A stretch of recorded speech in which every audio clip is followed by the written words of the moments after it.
جب اللہ تعالیٰ کسی انسان کو اپنے بے حد قریب کرنا چاہتا ہے تو اس کے دل میں ایسی خواہشات ڈال دیتا ہے جو اس کے نصیب میں نہیں ہوتی، ان چیزوں سے اس کا دل لگا دیتا ہے جو اس کا مقدر نہیں ہوتی، اور پھر ہم سوچنے لگتے ہیں کہ جو چیز ہمارا مقدر ہی نہیں، اللہ نے وہ چیزیں ہمارے دل میں ہی کیوں ڈالیں، ان کی خواہشات میں ہمیں کیوں لگا دیا ہے، اور ان چیزوں کو ہم سے اتنے فاصلے پر رکھ دیا جاتا ہے کہ ہم ان کو پانے کے لیے جتنی بھی دعائیں کرتی ہیں وہ چیزیں ہم سے اتنی ہی دور محسوس ہونے لگتی ہیں۔ کیوں؟ کیونکہ اللہ تمہیں اپنے محبوب بندوں میں شامل کرنا چاہتا ہے۔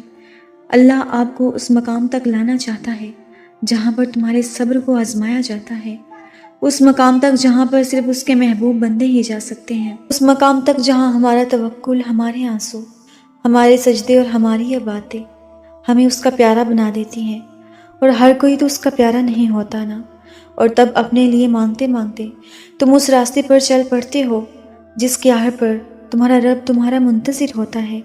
تم نے دعا مانگی، تمہیں لگ رہا ہے کہ قبول ہوگی بھی یا نہیں، مگر کبھی کبھی اللہ تعالیٰ تمہاری نہ سن کر تمہیں تکلیف میں ڈالتا ہے، صرف اس لیے کہ وہ تکلیف ایک وجہ ہوتی ہے اللہ کی طرف سے جو تمہیں صبر کرنے کا حوصلہ دیتی ہے، اور یہی تمہاری دعاؤں کی اصل قبولیت بھی ہے، یہی التجاؤں کا اصل جواب بھی ہے، اور یہ جواب اللہ کا جواب ہے۔ وہ بھی یہی چاہتا ہے، وہ بھی تمہیں دینے پر راضی ہے، بس تمہیں سننا چاہتا ہے، بار بار سننا چاہتا ہے، کیونکہ تمہارا اس کو بلانا اچھا لگتا ہے۔ یہ وقت آزمائش کا ہے، تمہاری آنکھیں راتوں کو گیلی ہوں گی، دل ہزار بار ٹوٹے گا، صبر آزمایا جائے گا، امتحان میں ڈالا جائے گا تمہیں، لیکن یہ وقت بھی گزر جائے گا، کیونکہ میرے رب کا وعدہ ہے کہ ہر مشکل کے ساتھ آسانی ہے۔ سنو اے ٹوٹے دل والے خاموش انسان، یہ مت سوچو کہ تم اکیلے ہو، اللہ تم سے بے پناہ محبت کرتا ہے، ایسی محبت جو تمہارے گمان سے بھی بڑھ کر ہے، وہ تمہیں تمہاری چاہت سے بھی زیادہ عطا کرے گا، بس اس پر بھروسہ رکھو، اپنے دل کو اس کے حوالے کر دو اور اس کے راستے پر چلتے رہو، کیونکہ جب اللہ تمہارے ہاتھ تھامے گا تو تمہیں ایسی منزل پر پہنچائے گا جہاں سکون، خوشی اور کامیابی تمہارا انتظار کر رہی ہیں۔ اللہ پر یقین رکھو، وہ تمہیں کبھی تنہا نہیں چھوڑے گا۔ اللہ تک پہنچنے کا سفر وہیں سے شروع ہوتا ہے جہاں تم سوچتے ہو کہ اب سبھی راستے بند ہو چکے ہیں۔ جب دنیا تمہیں ٹھکرا کر اللہ کے لیے سجدے میں گرا دیتی ہے، تب وہ تمہیں سنبھال لیتا ہے اور پھر سے اسی دنیا کے روبرو لا کر کھڑا کر دیتا ہے۔ کبھی سوچا ہے کہ تم میں اتنی ہمت اور بے خوفی کہاں سے آتی ہے؟ جب تم اللہ کے فیصلوں پر یقین رکھتے ہو تو وہ تمہیں ان فیصلوں پر راضی ہونے کے لیے بے حد صبر دے دیتا ہے۔ لمبی اڑان سے پہلے وہ تمہیں اڑان سے لڑنا سکھاتا ہے تاکہ تم جان سکو کہ یہ مسافتیں بہت دشوار ہیں، اور اگر آخرت سے پہلے کی زندگی اتنی آسان ہوتی تو صبر کبھی جنت کے دروازوں میں سے ایک دروازہ نہ ہوتا۔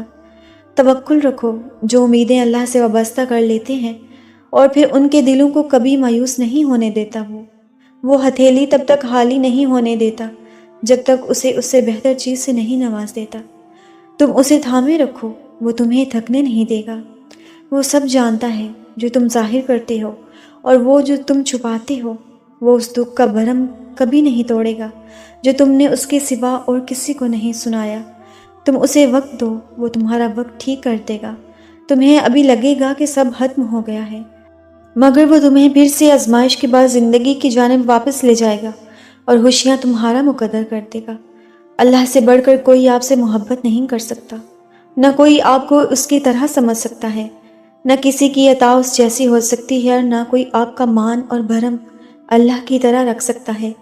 اس لیے خود کو اللہ کے فرما بردار بندے بنا لو اور اس کے لاڈلے بن جاؤ، کیونکہ اللہ اپنے لاڈلوں کو بڑی محبت اور شفقت سے ہر راستہ عبور کروا دیتا ہے۔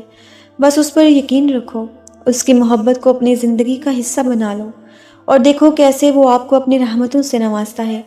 صرف ایک خوشی ایسی ہوتی ہے جو ہمیشہ رہتی ہے، اور وہ ہے اللہ کے ذکر کی خوشی، اللہ کے فیصلوں پر راضی رہنے کی خوشی۔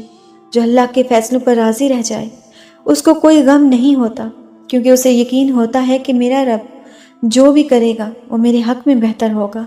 اللہ کی محبت کو کبھی مت بھولیں، جس وجود کو دنیا بے دردی سے توڑ کر بکھیر دیتی ہے، اسے پھر اللہ آہستہ آہستہ اپنی طرف سمیٹ لیتا ہے۔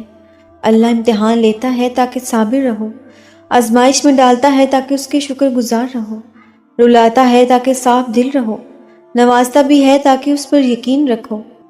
جس شخص نے صبر کر لیا تو سمجھ لو کہ وہ کامیاب ہو گیا، اور دوسرا مشکل وقت میں اللہ کو یاد کرنے والا۔ قرآن پاک میں اللہ تعالیٰ نے کئی جگہوں پر ذکر کی تلقین فرمائی ہے۔ جب بندہ مشکل وقت میں ہوتا ہے تو پھر اسے کچھ سمجھ میں نہیں آ رہا ہوتا، اسے کچھ بھی نظر نہیں آتا کہ میں کیا کروں، تو مشکل وقت میں کثرت سے اللہ سے اپنے حالات کے بدلنے کی دعائیں کرتے رہنا۔ دعائیں اندیکھی ہوتی ہیں لیکن وہ ناممکن چیزوں کو ممکن بنا دیتی ہیں۔ معجزات کرنا اللہ کا کام ہے، ہمارا کام بہت آسان ہے۔ دعا، یقین اور صبر۔ مصائب اور آزمائشیں تو سب پر ہی آتی ہیں، کوئی ان سے ہیرے کی مانند نکھرتا ہے تو کوئی اپنا آپ ہی کھو دیتا ہے۔ وہ آزمائش جس میں آپ ثابت قدمی سے ڈٹے رہیں، رب کی نافرمانی سے بچے رہیں، وہ زمین سے اٹھا کر آسمان کی جنتوں کا وارث بنا دیتی ہے۔ قرآن پاک میں اللہ تعالیٰ نے سجدہ ہو اور اللہ نہ ملے، ذکر کی تلقین کی پکار ہو اور وہ نہ سنے، آنسو سے بات کرو اور وہ آنسو کی زبان نہ سمجھے، دل تکلیف سے پھٹ رہا ہو اور وہ تمہارے ٹوٹے دل کی تکلیف کو نہ سمجھے، صبر کی آخری حد ہو اور وہ نہ جانتا ہو، بے جان آنکھیں اس کو اٹھا کر دکھاؤ اور وہ دعاؤں پر کن فیکون نہ کہے، ایسا کبھی نہیں ہو سکتا۔ وہ رب بہت رحیم ہے، تھام لے گا، پکار کر تو دیکھو، اور جب تم مانگو تو یہ مانگو کہ وہ ان چیزوں میں تمہارے صبر کا امتحان نہ لے جن سے تم بے حد محبت کرتے ہو۔ اللہ دیکھتا ہے جب تم نم آنکھوں سے آسمان کی جانب دیکھتے ہو، اللہ دیکھتا ہے جب تم دعا کے لیے ہاتھ اٹھا کر خاموش ہو جاتے ہو، اللہ واقف ہے تمہاری ہر تکلیف اور ہر پریشانی سے، اللہ کو اندازہ ہے کہ جب تم صبر کرتے کرتے تھک جاتے ہو، اللہ کو ہر اس لمحے کی خبر ہے جب تم بے بس ہو کر خاموش ہو جاتے ہو۔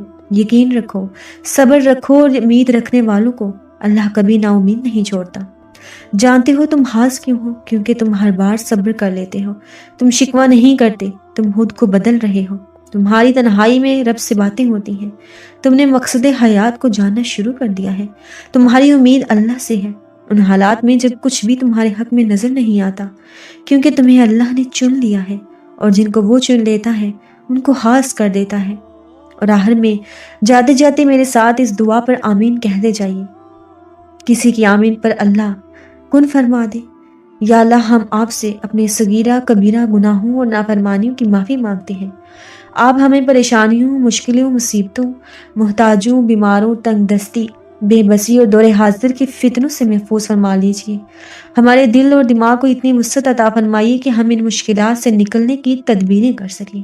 آمین یا رب العالمین۔